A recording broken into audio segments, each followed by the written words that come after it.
Les tournois en ligne nationaux de ce niveau, une partie peut durer 4-5 heures. En principe, ils sont toujours face à face, essentiellement pour prévenir toute tentative même de triche. Israël, comment ça marche? Vous allez adorer comprendre Israël. Le championnat d'échecs d'Israël se déroule tous les 2 ans. Il devait se dérouler ces jours-ci, mais malheureusement, en raison du confinement, il a une fois de plus été décalé. Nous avons le plaisir d'accueillir Alon Cohen, qui est arbitre international, qui était directeur de cet événement. Il nous explique pourquoi le championnat a été décalé et surtout, qu'est-ce qu'il est possible de faire en matière d'échecs en ce moment, si vous êtes joueur, si vous êtes amateur. Écoutez cette émission, ça va probablement vous intéresser. Bonjour Alon. Bonjour Katie, comment allez-vous?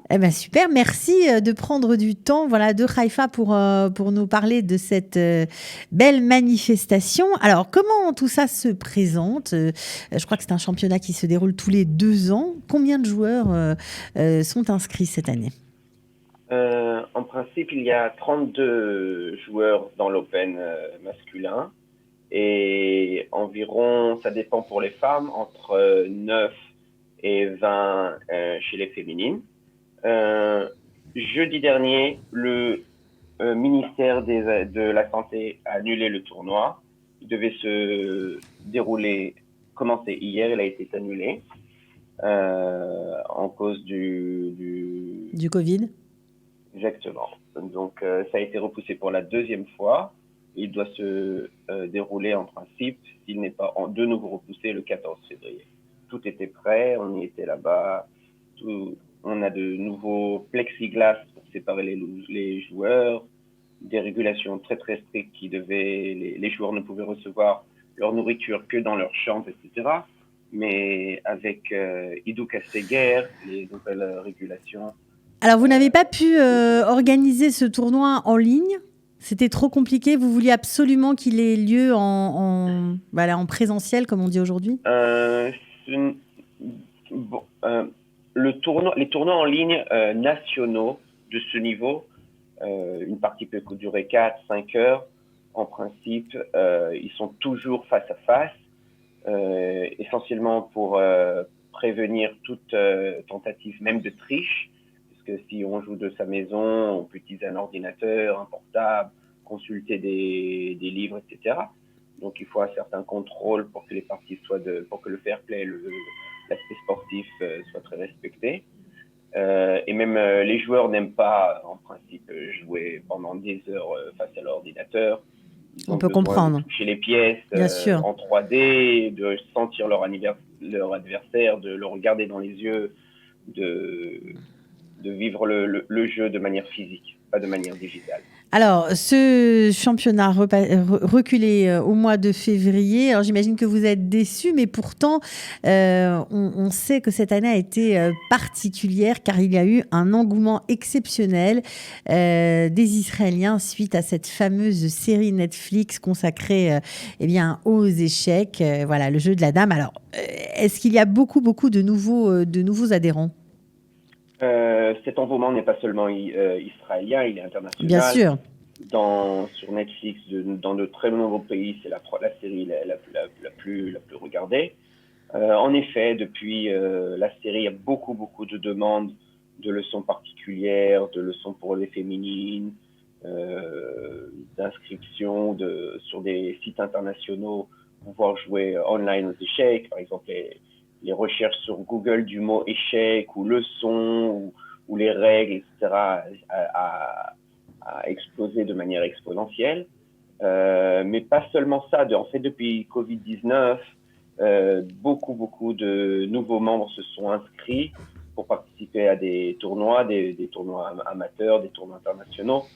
Nous-mêmes, nous avons organisé avec Lior Eisenberg dans un projet qui s'appelle Chess pour la solidarité, des tournois internationaux avec la Nouvelle-Zélande, le Chili, l'Espagne, le Maroc, la Finlande, l'Équateur, la France bien sûr. Par exemple, juste cette semaine, là, à Motsai Shabbat, on a un match contre l'Angleterre. La semaine prochaine, le 20, on a un match contre New York. Alors ça, ce sont des matchs virtuels là pour le coup. Oui, Ok, Avec Zoom avec Zoom. aussi. Ok. Les joueurs se voient, il y a du social, c'est intéressant d'un point de vue social, d'un point de Ok. vue linguistique, d'un point de vue culturel. Et les gens se rencontrent et jouent face à l'ordinateur. C'est amusant, parce que quand on joue contre en Nouvelle-Zélande, il y a, je sais pas moi, on joue le 19, disons, on est le 10 aujourd'hui en Israël, ben, on joue contre eux, c'est le 9 janvier. Euh, il y a des grands décalages et c'est intéressant, ça permet de connecter les gens, ou bien, par exemple, un petit-fils qui joue contre son grand-père qui peut pas jouer, bon, alors il peut jouer par Internet. Ça Alors permet justement, de comment rapprocher. on fait si les auditeurs qui nous écoutent ont envie eux aussi de se lancer, pourquoi pas, même s'ils ne sont pas Mhm. des joueurs professionnels, mais on peut participer à des tournois. Bien sûr, c'est très simple. Il faut ouvrir un compte. Moi, je recommande le site. C'est un site qu'un Français a ouvert. Ça s'appelle lichess.org. C'est un site international où tout est gratuit. Il est traduit en toutes les langues, et même en hébreu, pour tout dire. Et il faut ouvrir un compte et vous avez énormément de clubs et de tournois internationaux euh, chaque heure, à chaque instant. Et bon, si les gens veulent se rattacher à nous, ils peuvent se rattacher ou bien au club Giro Chess Club ou bien au Chess for Solidarity. C'est Voilà, les alors clubs où Chess on Club, organise. c'est le club d'échecs de Jérusalem que vous avez créé il y a quelques années, qui marche et qui fonctionne toujours. Il y a beaucoup d'adhérents. Alors justement, cette façon de s'inscrire en ligne et de participer à des tournois, j'aimerais que vous fassiez comprendre aux gens que oui, même si on démarre, on peut essayer, on peut le faire, il n'y a pas de problème. Et c'est comme ça qu'on progresse, paraît-il. Bien sûr, il faut que lorsqu'on veut apprendre, en fait, c'est une époque assez extraordinaire d'un point de vue de l'apprentissage et les gens qui veulent profiter de cette époque pour s'autodidacter, s'enseigner à eux-mêmes euh, n'importe quoi. Alors, c'est un excellent, si c'est pour lire, pour se cultiver, c'est une excellente époque. Et contrairement à d'autres branches sportives, j'ai énormément de collègues qui ne travaillent pas dans le domaine du judo, ils ne peuvent pas faire ça avec Zoom. Ben, les échecs, c'est possible, c'est accessible. Et il est tout à fait possible d'apprendre, de voir des vidéos, d'avoir des leçons particulières, des groupes. Par exemple, juste cette semaine, j'ai des leçons par exemple, dans une école GIS de Jérusalem. J'ai une conférence parents-enfants avec des questions ouvertes et de la vidéo sur The Queen's Gambit. Euh, et Donc c'est le nom en après, anglais du jeu de la dame, pour ceux qui ne connaissent pas. ah D'accord. pardon, Non, mais c'est pas grave, pas de le problème. jeu de la dame. D'ailleurs, c'est une très mauvaise traduction en français, hein, parce que le jeu de la dame, ça peut faire penser que c'est le jeu de dame, et Gambit, c'est un mot qu'on utilise tout à fait en français. Et je comprends pas pourquoi les Français n'ont pas utilisé l'idiomatique échiquienne qui est euh, applicable dans tout le monde entier.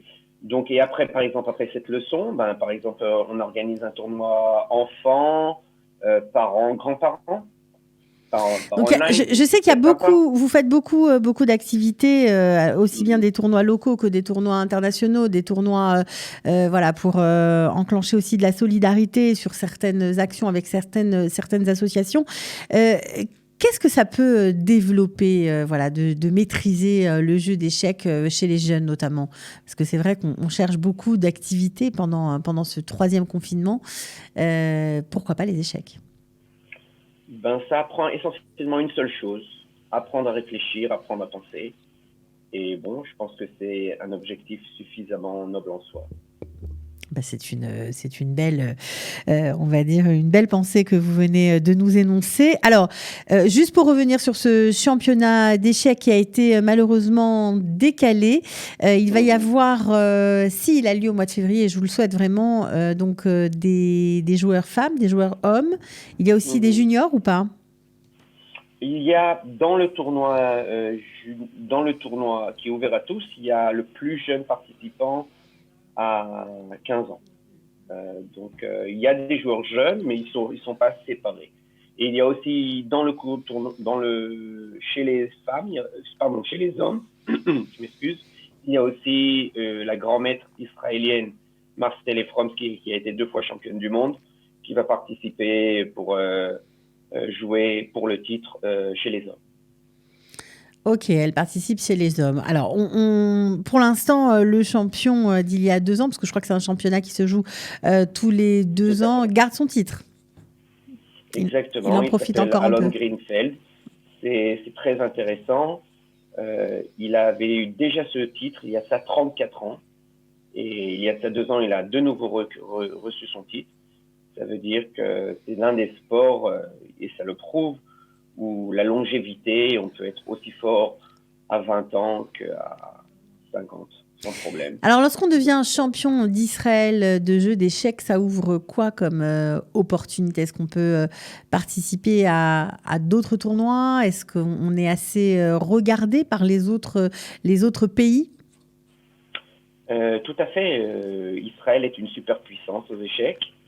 À mon avis, elle aurait pu être encore plus forte si les autorités avaient su exploiter de manière optimale l'allié russe.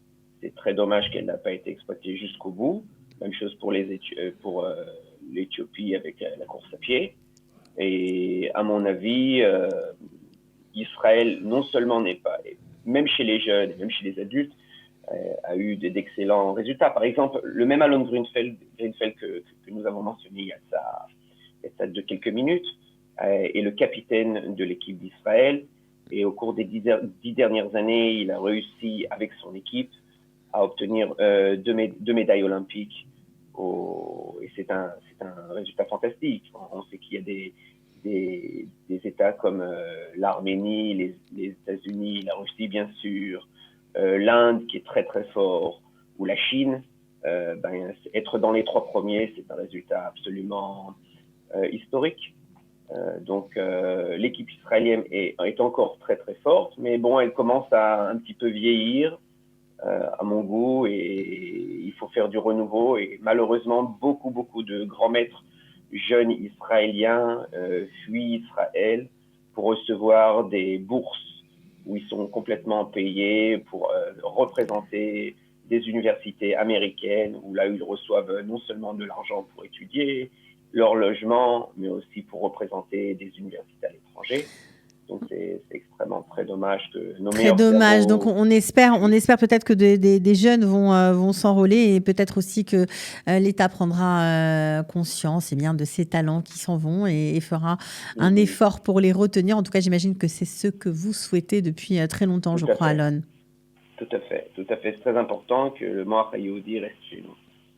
Eh bien, on va finir sur cette belle phrase. Merci beaucoup, en tout cas, Alon. Désolée que ça a été encore une fois décalé. On vous retrouvera peut-être au mois de février pour voir où ça en est. En tout cas, vous nous donnerez forcément les résultats. Bien sûr. Merci d'avoir été avec nous, Alon. Ok. À bientôt. Bonne journée. Israël, comment ça marche? Vous allez adorer comprendre Israël.